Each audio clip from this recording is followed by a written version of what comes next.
सांख्य एवं योग दर्शन पुस्तक पंडित श्री राम शर्मा आचार्य एवं माता भगवती देवी शर्मा द्वारा लिखित। ऑडियो 1997। प्रयत्न शैथिल्य न्यान्त्य समाप्तिभ्यामम।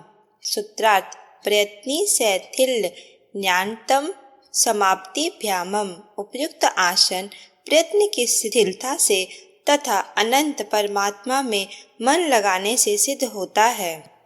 व्याख्या: देह को सहजता पूर्वक सीधा एवं स्थिर करके आरामदेह स्थिति में बैठ जाने के पश्चात देह संबंधित समस्त चेष्टाओं अर्थात शरीर की सहज चेष्टा, अंग अवयव में शरीर का डावाडोल होना, कंपन होना एवं उससे उपरत होना ही प्रयत्न की स्थिरता है।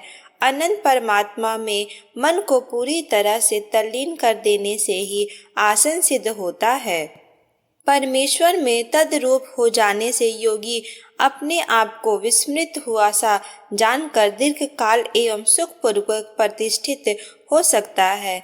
यहाँ सूत्र में अनंत समाप्ति पद आया है। इसका अभिप्राय यह है कि चित्तवृत्ति संभावश प्रत्येक क्षण विभिन्न पदार्थों की ओर भ्रमण करती रहती है और उन्हीं में चलायमान रहती है। अपरिच्छिन्न असीम आकाशादि में जो अनंतता है उससे चित्त को तदा करने से चित्त विषय विकार रहित होकर स्थित हो जाता है, तभी आसन सिद्धि की स्थिति प्राप्त होती है। 99। तदो द्वंद्वानन भिघातः। सूत्रार्थ: ततः उस आसन की सिद्धि से द्वंद्वानन भिघातः जाड़ा गर्मी आदि द्वंद्वों का आघात नहीं लगता। व्याख्या: उपर्युक्त सूत्रों में वर्णित प्रतिपादनों के द्वारा जब आसन सिद्ध हो जाता है तब शीतलता, उष्णता, क्षुधा, पिपासा, लाभ हानि आदि द्वंद्व विकार कलेशों के प्रभाव से शरीर प्रभावित 100।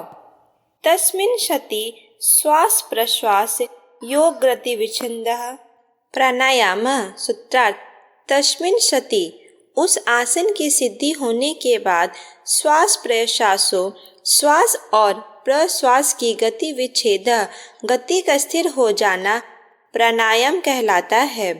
व्याख्या: नासिका द्वारा प्राण वायु का शरीर में प्रविष्ट होना श्वास कहलाता है और शरीर के अंदर स्थित वायु का बाहर निकालना प्रश्वास कहलाता है।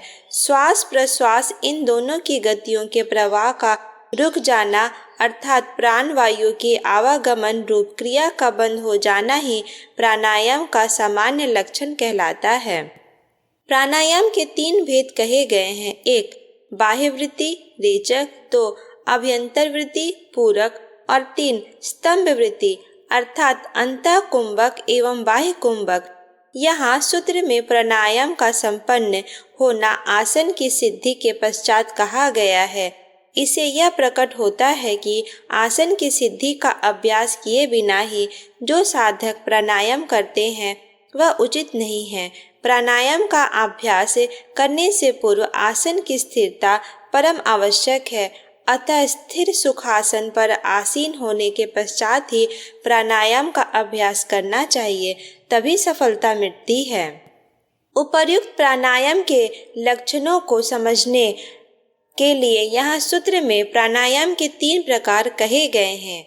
101 बाह्य अभ्यंतर स्तंभ वृत्ति देश काल संख्या भी परिदृष्टो दीर्घ सूक्ष्म। सूत्रार्थ: बाह्य अभ्यंतर त्वं भवतीय। उपर्युक्त प्राणायाम बाह्य वृत्ति, अभ्यंतर वृत्ति और स्तंभ वृत्ति वाला 3 प्रकार का होता है तथा वह देश काल संख्या भी देश काल एवं संख्या के द्वारा परिदृष्ट अच्छी तरह देखा जाता हुआ दीर्घ सूक्ष्म विशाल एवं हल्का होता जाता है। व्याख्या: यहाँ सूत्र में प्राणायाम के 3 प्रकार के लक्षण कहे गए हैं। प्रथम बाह्य वृत्ति रेचक, द्वितीय अभ्यंतर वृत्ति पूरक एवं तृतीय स्तंभ वृत्ति कुंभक। प्राणायाम के इन तीनों लक्षणों की योगी देश काल एवं संख्या के द्वारा अवलोकन करता रहता है कि वह किस स्थिति तक पहुंचा चुका है। इस तरह के परीक्षण करते करते प्राणायाम के ये लक्षण जैसे जैसे प्रगति करते जाते हैं, वैसे वैसे ही उनमें विशालता एवं हल्कापन बढ़ता चला जाता है। प्राणायाम के तीनों लक्षणों को इस प्रकार समझा जा सकता है। 1. बाह्य वृत्ति रेचक प्राणवायु को नासिका द्वारा शरीर से बाहर निकाल कर ही जितने समय तक सरलता पूर्वक रुक सके रोके रहना एवं साथ ही इस बात का परीक्षण करते रहना कि वह प्राणवायु बाहर आकर कहाँ रुका है, कितने समय तक रुका है तथा उस समय में स्वाभाविक प्राण की गति की कितनी संख्या, यह बाह्य वृत्ति रेचक प्राणायाम कहलाता है, क्योंकि इसमें रेचन पूर्वक प्राण को रोका जाता है। नियमित अभ्यास पूर्वक यह दीर्घ अर्थात बहुत काल तक रोके रहने वाला एवं सूक्ष्म अर्थात हल्के रूप में प्रायः सहजता पूर्वक साध्य हो जाता है, विशेष श्रम नहीं करना पड़ता। 2. अभ्यंतर वृत्ति पूरक प्राणवायु को नासिका द्वारा शरीर के अंदर जितने समय तक आसानी से रुक सके रोके रहना तथा साथ ही साथ यह देखते रहना कि अभ्यंतर देश क्षेत्र में कहाँ तक पहुंचकर स्थिर होता है और वहाँ पर कितने समय सुखपूर्वक स्थिर रहता है तथा उतने ही काल में प्राण की सहज सामान्य गति की कितनी संख्या होती है, इसे ही अभ्यंतर प्राणायाम कहते हैं। इसका अपर नाम पूरक कहा गया है क्योंकि इसमें शरीर के अंदर ले जाकर प्राणवायु की स्थिति स्थित किया जाता है। नियमित अभ्यास द्वारा यह भी दीर्घकाल तक स्थित एवं सूक्ष्म हो जाता है। 3. स्तंभ वृत्ति कुंभक शरीर के अंदर जाने व एवं बाहर निष्कासित होने वाले प्राणों को जो सहज गति से उसे प्रयास पूर्वक बाहर या अंदर निष्कासित करने अथवा अंदर खींचने का अभ्यास ना करके प्राणवायु सहजता पूर्वक बाहर निष्कासित हुआ हो अथवा अंदर प्रविष्ट हुआ हो, जहाँ पर भी हो वहाँ पर उसकी गति रोक देना तथा यह देखते रहना कि प्राण किस क्षेत्र देश में स्थिर हुआ है, कितनी अवधि तक सुखपूर्वक स्थिर रहता है, इस अवधि में सहज गति की कितनी संख्या होती है, यह जानना चाहिए। यही स्तंभ वृत्ति वाला प्राणायाम है। इसे ही कुंभक प्राणायाम भी कहते हैं। नियमित अभ्यास से यह भी दीर्घ एवं सूक्ष्म हल्का होता जाता है। अभ्यास की अवधि में प्राणायाम के तीनों भेद रेचक, पूरक एवं कुंभक के साथ ओम अथवा गायत्री अथवा अन्य अपने किसी इष्ट के मंत्र द्वारा प्रकाश का ध्यान करते हुए जप करना चाहिए। किन्हीं किन्हीं टीकाकारों ने प्राणायाम के 8 भेद बतलाए हैं। उनमें नाम निम्नव्रत हैं। 1. सहित 2. सूर्य भेदी 3. उज्जाई 4. शीतली 5. भस्त्रिका 6. भ्रामरी 7. मूर्छा एवं 8. केवली। प्राणायाम का अभ्यास सतर्कता पूर्वक करना चाहिए। उसकी सिद्धि सफलता तभी मिल सकती है जब यह किसी अनुभव प्राप्त सफल मार्गदर्शक गुरु से एवं शास्त्रों के अध्ययन द्वारा पूर्ण जानकारी प्राप्त करके प्रारंभ किया जाए। समर्थ गुरु के मार्गदर्शन से यह सहजता से सिद्ध हो सकता है। 102.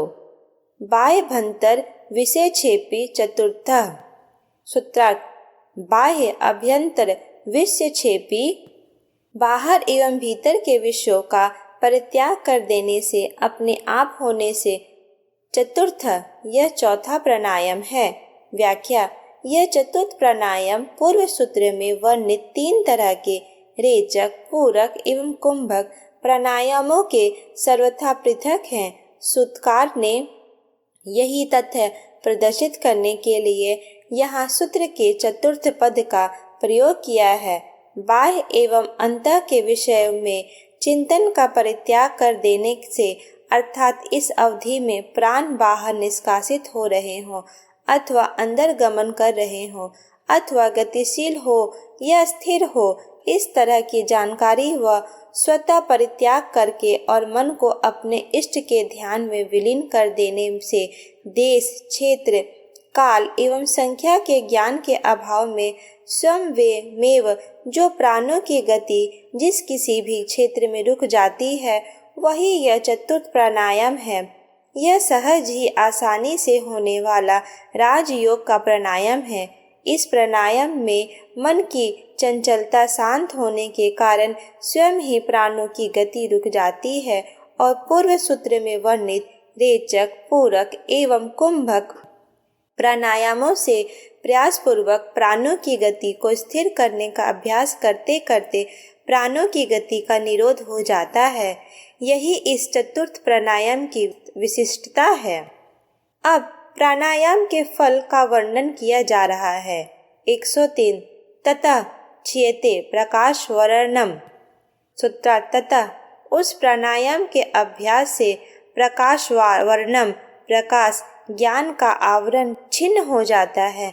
व्याख्या योगी साधक का जैसे जैसे प्राणायाम का नियमित अभ्यास प्रति प्रवर्धित होता जाता है, वैसे वैसे उसके संचित कर्म, संस्कार एवं अविद्या जनित कलेश, विकार आदि जो ज्ञान के आवरण रूप में वे सभी छिन्न होते चले जाते हैं। इसी अज्ञानता के आवरण में ज्ञान सतत आवृत्ति रहने के कारण ही सांसारिक विषय भोगों से पीड़ित मनुष्य दुखों, कलेशों को भोगता रहता है।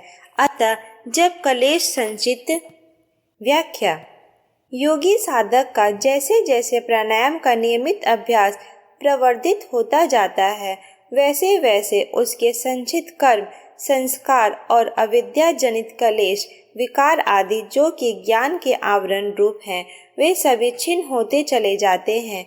इसी अज्ञानता के आवरण में ज्ञान सतत आवृत रहने के कारण ही सांसारिक विषय भोगों से पीड़ित मनुष्य दुखों, कलेशों को भोगता रहता है। अतः जब कलेशा आदि संचित इन कर्मों का पर्दा प्राणायाम के अभ्यास द्वारा शनैः शनैः दुर्बल होते होते सर्वथा क्षीणता को प्राप्त हो जाता है, तब योगी का विवेक ज्ञान रूपी प्रकाश सूर्य के सदृश प्रकाशित हो जाता है। जिस प्रकार से अग्नि द्वारा तप्त हुए स्वर्ण के समस्त विकार विनष्ट हो जाते हैं, उसी प्रकार योगी के समस्त आवरण प्राणायाम के नियमित अभ्यास द्वारा समाप्त हो जाते हैं। अतः योगी साधक को प्राणायाम या नियमित अभ्यास आत्मिक उत्थान हेतु सतत करते रहना चाहिए।